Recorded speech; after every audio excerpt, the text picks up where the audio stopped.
আমাদের এই দেশে প্রায় 3 কোটির অধিক আহলে হাদিস বসবাস করে, কিন্তু আমরা কি শক্তিশালী একটা জামাত? আমাদের মধ্যে কি শক্তিশালী আমারত প্রতিষ্ঠা হয়েছে এখনো? সমাজের সার্বিক পরিবর্তন করতে হলে আমাদেরকে কি করতে হবে? এই সমাজ সংস্কারে জামাতবদ্ধ জীবন ও সংগঠনের গুরুত্ব কতটুকু? আহলে হাদিস আন্দোলন বাংলাদেশ। আসসালামু আলাইকুম ওয়া রাহমাতুল্লাহি ওয়া বারাকাতুহু। ইন্নাল হামদালিল্লাহ ওয়াসসালাতু ওয়াসসালামু আলা রাসূলিল্লাহ, আম্মা বা'দ। আউযু বিল্লাহি মিনাশ শাইতানির রাজীম। বিসমিল্লাহির রহমানির রহিম। واعتصموا بحبل الله جميعا ولا تفرقوا. وقال الله تعالى: فمن آمن وأصلح فلا خوف عليهم ولا هم يحزنون. وقال النبي الأمين صلى الله عليه وسلم: عليكم بالجمع وإياكم والفرقة. وقال النبي الأمين صلى الله عليه وسلم: الجماعة رحمة والفرقات عذاب.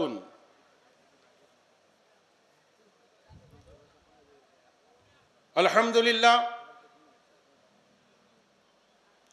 নির্ভেজাল তাওহীদের ঝান্ডাবাহী এদেশের অনন্য আন্দোলন আহলে হাদিস আন্দোলন বাংলাদেশের উদ্যোগে আয়োজিত 2 দিনব্যাপী বার্ষিক সম্মেলনের 2য় দিনের অধিবেশন আমরা উপস্থিত হতে পেরেছি। সেজন্য আল্লাহ সুবহানাহু ওয়া তাআলার শুকরিয়া আদায় করি, আলহামদুলিল্লাহ। সালাত ও সালাম বর্ষিত হোক আমাদের প্রিয় নবী, নবিকুল সম্রাট মুহাম্মদুর রাসূলুল্লাহ সাল্লাল্লাহু আলাইহি ওয়াসাল্লামের উপর, যার রেখে যাওয়া আদর্শকে বাস্তবায়ন করার জন্য প্রতি বৎসরের ন্যায় এবছর 36তম তাবলীগ ইজতেমা অনুষ্ঠিত হয়েছে। আজকে এই 36তম তাবলীগ ইজতেমার আলোচনার বিষয়বস্তু হচ্ছে সমাজ সংস্কারে জামাতবদ্ধ জীবন ও সংগঠনের গুরুত্ব।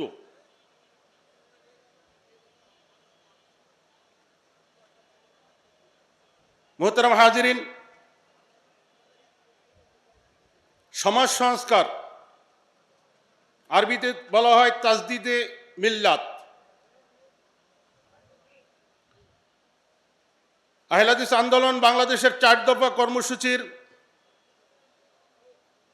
4র্থ দফা কর্মসূচি হচ্ছে তাজদিদে মিল্লাত বা সমাজ সংস্কার। এই সমাজ সংস্কারে জামাতবদ্ধ জীবন ও সংগঠনের গুরুত্ব কতটুকু? সম্মানিত উপস্থিতি, সমাজ সংস্কারে জামাতবদ্ধ জীবন সংগঠনের গুরুত্ব অত্যধিক। বিচ্ছিন্ন জনগণ যখন একক লক্ষ্যে একক নেতৃত্বের অধীনে ঐক্যবদ্ধ হয়, তখন এটাকে বলা হয় একটা শক্তি বা সংগঠন। মানে সংগঠনই শক্তি, এটি হচ্ছে একটা জামাত। সমাজ পরিবর্তনের জন্য বা সমাজ সংস্কারের জন্য একক প্রচেষ্টাই কিন্তু যথেষ্ট না, এর জন্য প্রয়োজন সম্মিলিত প্রচেষ্টা, আর যেটাকে বলা হয় জামাত বা সংগঠন।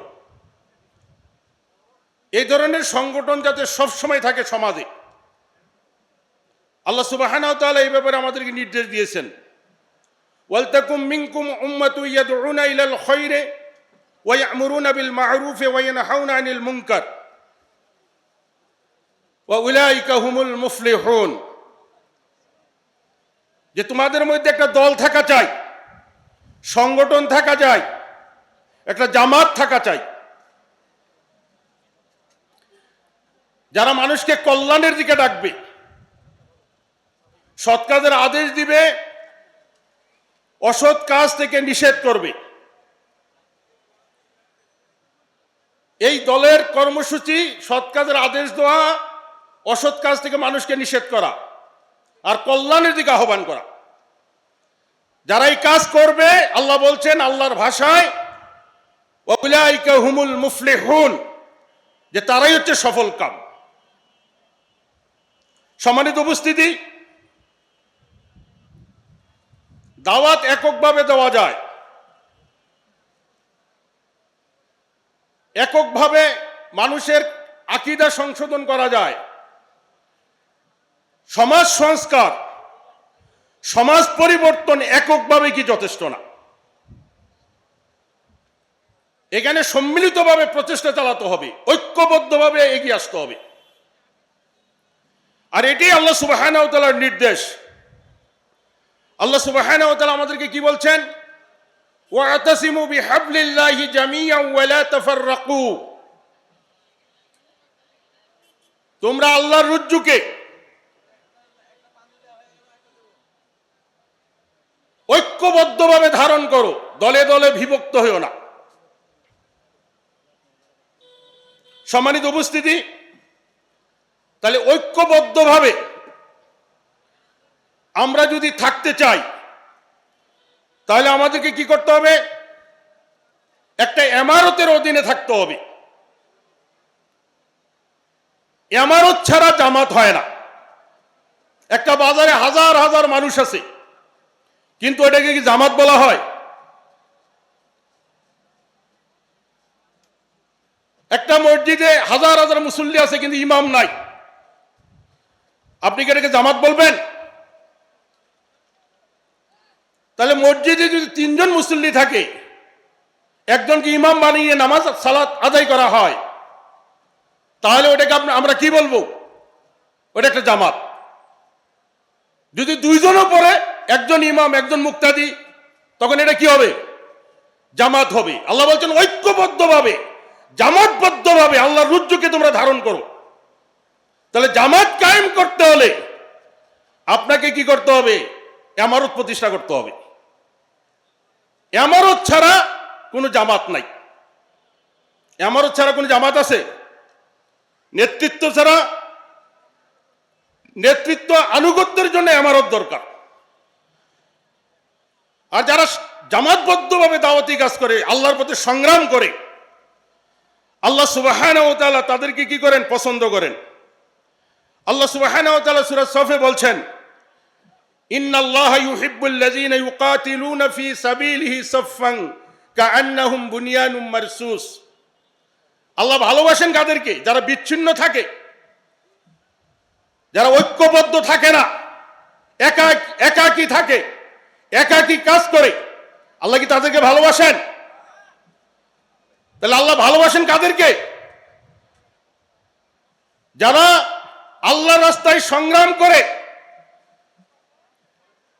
ইন্নাল্লাহা ইউহিব্বুল্লাযীনা ইউকাতিলুনা ফী সাবিলিহি সাফফান, সারিবদ্ধভাবে সীসা ডালা প্রাচীরের ন্যায় আল্লাহ সুবহানাহু ওয়া তাআলা তাদেরকে ভালোবাসেন।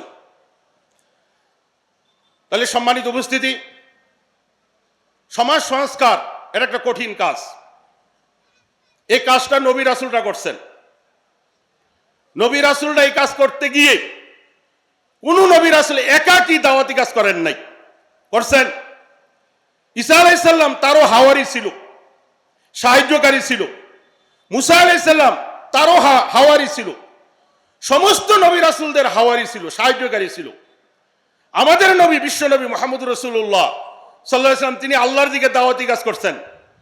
তিনি কি এককভাবে করছেন না তার সাথীদেরকে নিয়ে করছেন? তার সাথীদেরকে নিয়ে করছেন। আল্লাহ সুবহানাহু ওয়া তাআলা পবিত্র কোরআনুল কারীমে কি বলছেন? কুল হাযিহি সাবিলি আদউ ইলাল্লাহি আলা বাসিরাতিন ওয়া আনা মানিত্তাবাআনি। আল্লাহু আকবার। হ্যাঁ, আমি ডাকি, কুল হাযিহি সাবিলি, আল্লাহর এই পথের দিকে, এটাই হচ্ছে পথ, মানে আমি আল্লাহর দিকে ডাকি এবং আমার অনুসারী যারা তারা জাগ্রত জ্ঞান সহকারে। তাইলে বোঝা যাচ্ছে একাকীভাবে দাওয়াতি কাজ করলেও মানুষের কিছু পরিবর্তন হতে পারে, কিন্তু সমাজের সার্বিক পরিবর্তন সম্ভব না। সমাজের সার্বিক পরিবর্তন করতে হলে আমাদেরকে কি করতে হবে? জামাতবদ্ধভাবে কাজ করতে হবে, অর্থাৎ সংগঠন প্রয়োজন। আর সংগঠন কায়েম হবে কখন? যখন আমরা ইমারত প্রতিষ্ঠা করব। সম্মানিত উপস্থিতি, আল্লাহ সুবহানাহু ওয়া তাআলা সূরা নিসার 59 নম্বর আয়াতে বলছেন, ইয়া আইয়ুহাল্লাযীনা আমানু আতিউল্লাহ ওয়া আতিউর রাসূলা ওয়া উলিল আমরি মিনকুম।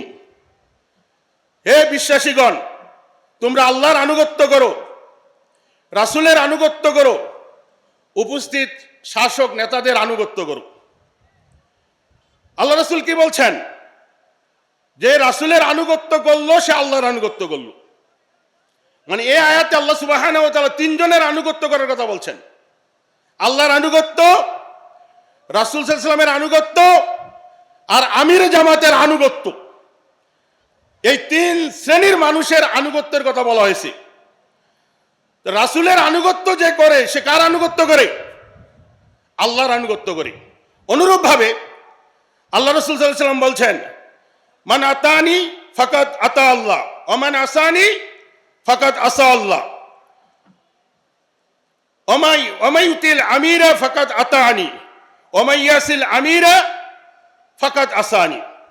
যে আমার আনুগত্য করলো সে আল্লাহর আনুগত্য করলো, যে আমার নাফরমানি করলো সে আল্লাহর নাফরমানি করলো, যে আমিরের আনুগত্য করলো সে আমার আনুগত্য করলো, যে আমিরের নাফরমানি করলো সে আমার নাফরমানি করলো।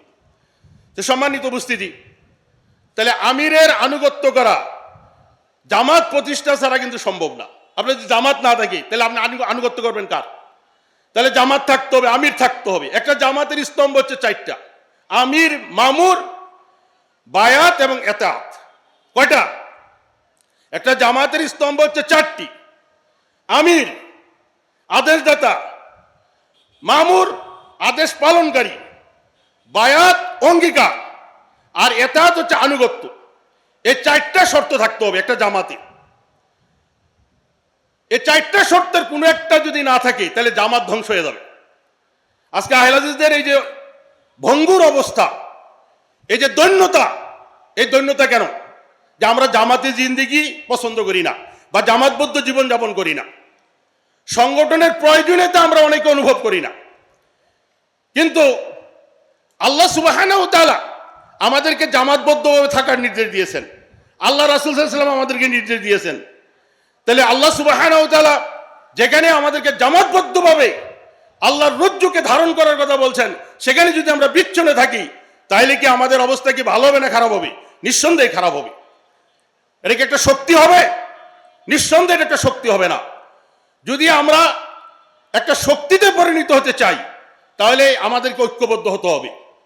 আমাদের এই দেশে প্রায় 3 কোটির অধিক আহলে হাদিস বসবাস করে, কিন্তু আমরা কি শক্তিশালী একটা জামাত? আমাদের মধ্যে কি শক্তিশালী ইমারত প্রতিষ্ঠা হয়েছে? এখনো কিন্তু প্রতিষ্ঠা হয় না। আমরা আজকে বিভিন্ন দলে বিভক্ত।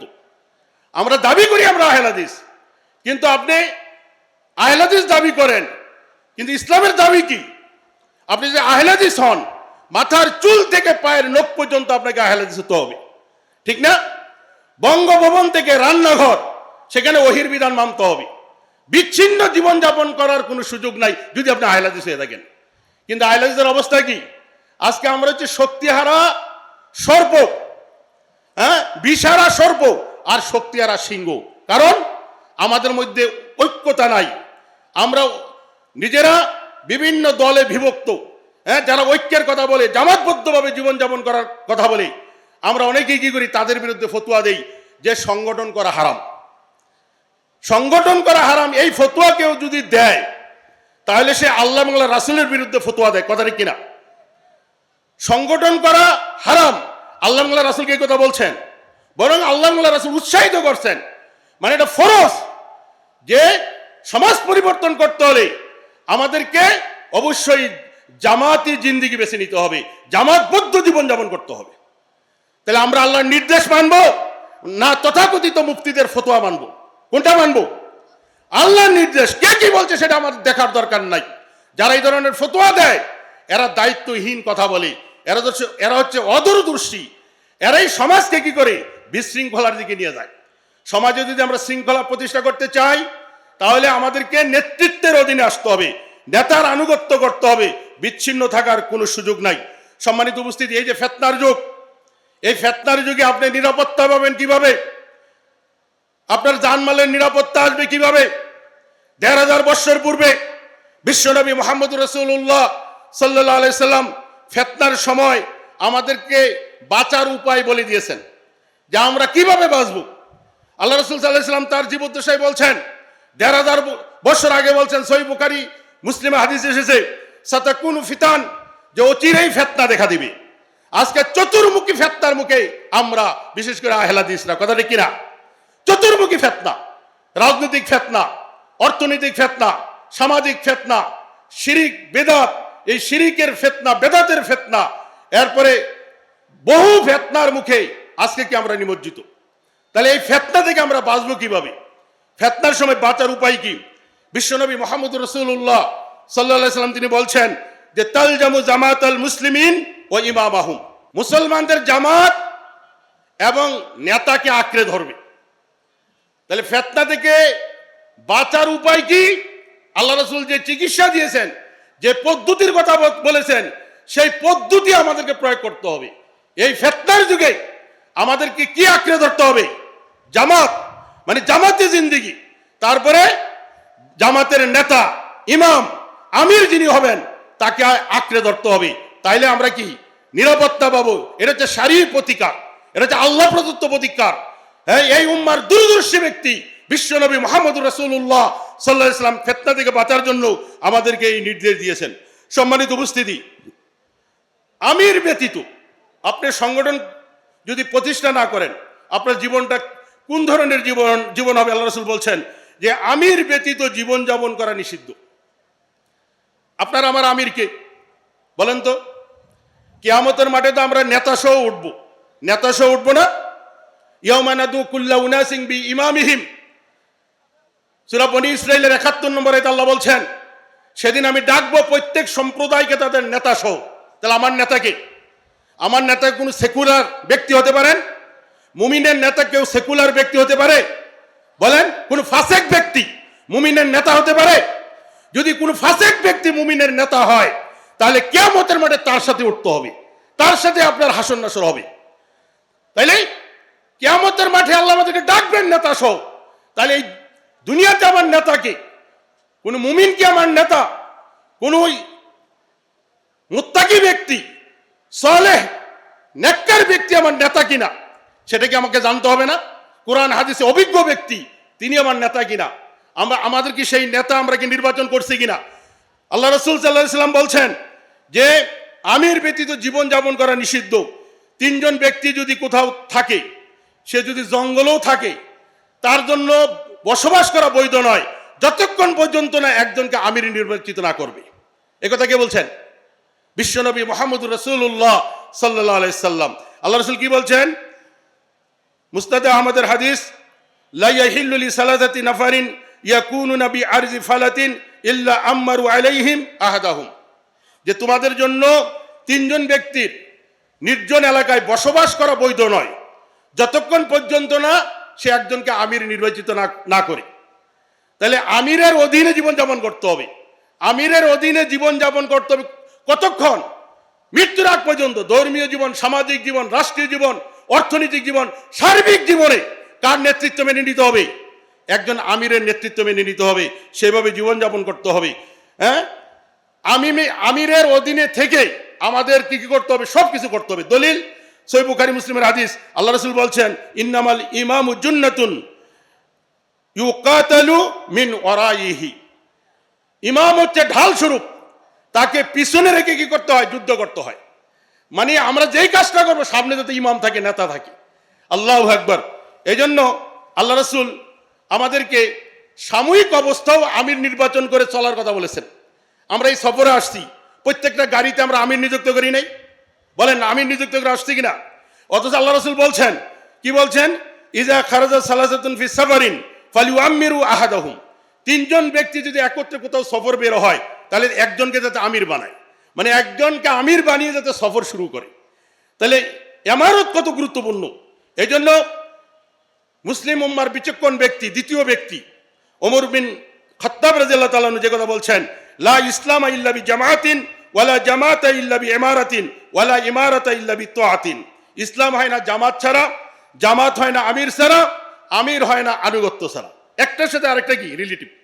হ্যাঁ, সম্মানিত উপস্থিতি, তাহলে আমি আপনাদেরকে যে কথাটা বলবো সেটা হচ্ছে এই, যে আমিরের অধীনে জীবনযাপন করতে হবে। এটা রাষ্ট্রীয় আমির হতে পারে, সাংগঠনিক আমির হতে পারে, কিন্তু উভয় আমিরের কাছে আমাদেরকে কি করতে হবে? বায়াত করতে হবে। উভয় আমিরের কাছে, রাষ্ট্রীয় আমির যদি মুসলিম আমির হয় তার কাছে বায়াত গ্রহণ করব, যদি মুসলিম আমির না থাকে, ফাসেক আমির থাকে, ফাসেক আমির থাকলে তার বৈধ কাজে আমরা আনুগত্য করব, কিন্তু কোনো নাফরমানি কাজে আমরা আনুগত্য করব না। কিন্তু সাংগঠনিক আমির যিনি কোরআন হাদিসে পারদর্শী, তার আনুগত্য করাও কি ফরজ। আমরা যদি ইমামবিহীন জীবন যাপন করি, আল্লাহ রাসূল কি বলছেন? মান মাতা ওয়া লাইসা আলাইহি ইমামুন জামাআতিন ফাইন্না মাউতাতাহু মাউতাতুন জাহিলিয়া। কেউ যদি মারা যায় আমিরে জামাত ছাড়া, মানে আমির ছাড়া, তার মৃত্যুটা হবে জাহিলিয়াতের মৃত্যু। আল্লাহ রাসূল অন্যত্র বলছেন, সহিহ মুসলিমের হাদিস, ওমান মাতা ওয়া লাইসা ফি উনুকি বায়াতুন মাতা মিতাতান জাহিলিয়াতান। কোন ব্যক্তি যদি বায়াত ছাড়া, আমিরের বায়াত ছাড়া মৃত্যুবরণ করে, তাহলে সে জাহিলিয়াতের মৃত্যুবরণ করবে। অর্থাৎ সে কাফের হবে না, তার মৃত্যুটা বিশৃঙ্খল অবস্থায় হবে। অর্থাৎ তার আমির নাই। জাহিলি যুগে যেমন আমির ছিল না, মানুষ ইচ্ছা মতো চলতো, সে দুনিয়াতে কি করছে? ইচ্ছা মতো জীবন কাটাইছে, তার কোনো আমির নাই। সম্মানিত উপস্থিতি, আল্লাহ রাসূল আরো বলছেন, মান মাতা বিগাইরি ইমামিন মাতা মিতাতান জাহিলিয়াতান। যে আমিরের জামাতবিহীন কেউ যদি মৃত্যুবরণ করে, তাহলে তার মৃত্যু হবে জাহিলিয়াতের মৃত্যু। তাহলে সম্মানিত উপস্থিতি, তাহলে সমাজ সংস্কার করতে হলে, মূলত আমার আলোচনার যে বিষয়, সমাজকে যদি আমরা সুন্দর করতে চাই, তাহলে আমাদের সব জায়গায় ইমারত প্রতিষ্ঠা করতে হবে। এলাকা, মহল্লা, শাখা, উপজেলা, জেলা, সব জায়গায় ইমারতের অধীনে আমাদেরকে থাকতে হবে। আমরা যদি সব জায়গায় ইমারতের অধীনে থাকি, তাহলে ইনশাআল্লাহ সমাজ সুন্দর হবে, সমাজ সংস্কার হবে, শিরক বিদআত মূলোৎপাটিত হবে, এবং আল্লাহর জমিনে আল্লাহর কালেমা বুলন্দ হবে, এবং কুফরি কালেমার মূলোৎপাটন হবে। অতএব সময়ের দাবি, সংঘবদ্ধ জীবন, সংগঠনের অধীনে থেকে আমরা যাতে সমাজ সংস্কারে আত্মনিয়োগ করি, আল্লাহ রাব্বুল আলামিন আমাদের সবাইকে তৌফিক দান করুন। আল্লাহ রাসূল সাল্লাল্লাহু আলাইহি সাল্লাম তিনি এই ব্যাপারে আমাদের কঠোর নির্দেশ দিয়েছেন। এই হাদিসগুলো আমাদের সামনে থাকার পরেও অনেকে আমরা সংগঠনের বিরোধিতা করি। আল্লাহ রাসূল বলছেন, আলাইকুম বিল জামা ওয়া ইয়াকুমুল ফুরকা। তোমাদের উপর জামাতবদ্ধ জীবন ফরজ করা হলো, অপরিহার্য করা হলো। এই কথাটা কার? এই কথাটা কার? আমিন বলার সময় আমরা হাদিস পাওয়ার পর পাগল হয়ে যাই যে আমিন বলতে হবে। এটা কি আল্লাহ রাসূলের হাদিস না? যে তোমাদের উপর অপরিহার্য করা হলো জামাতে জিন্দিগি, হ্যাঁ, আর নিষিদ্ধ করা হলো কি? ওয়াইয়াকুমাল ফুরকা, বিচ্ছিন্নতাকে নিষিদ্ধ করা হলো। জামাতে জিন্দিগি কেন অপরিহার্য করা হলো? পরবর্তী হাদিস আল্লাহ রাসূল বলছেন, আল জামাতু রাহমাতুন ওয়াল ফুরকাতু আযাবুন। জামাত হচ্ছে রহমত, আর বিচ্ছিন্নতা একই মধ্যে কি আছে? আযাব। আপনি একাকী থাকেন, তাইলে শয়তান আপনাকে আক্রমণ করবে, আপনি বিভিন্ন বাধার মুখে পড়বেন।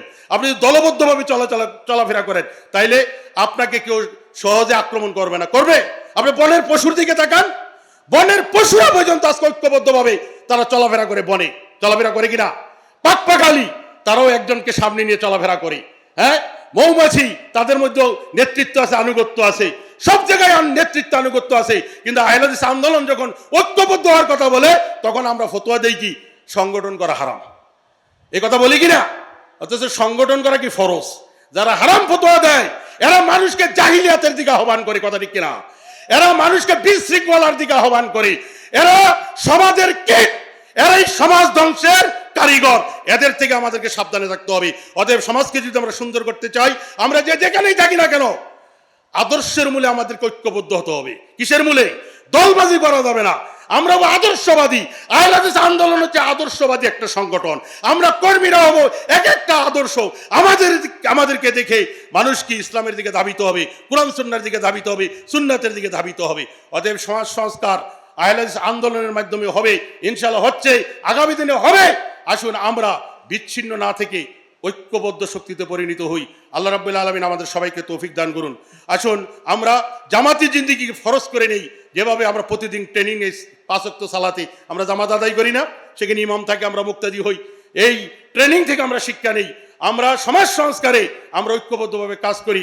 এমারতের অধীনে থেকে সমাজ পরিবর্তনের জন্য আমরা সাংগঠনিক যে ঘোষণাগুলা এগুলা বাস্তবায়ন করি। আল্লাহ রাব্বুল আলামিন আমাদের সবাইকে তৌফিক দান করুন। সবাইকে আন্তরিক মোবারকবাদ জানিয়ে আমি আমার বক্তব্য শেষ করছি। আসসালামু আলাইকুম ওয়া রাহমাতুল্লাহ।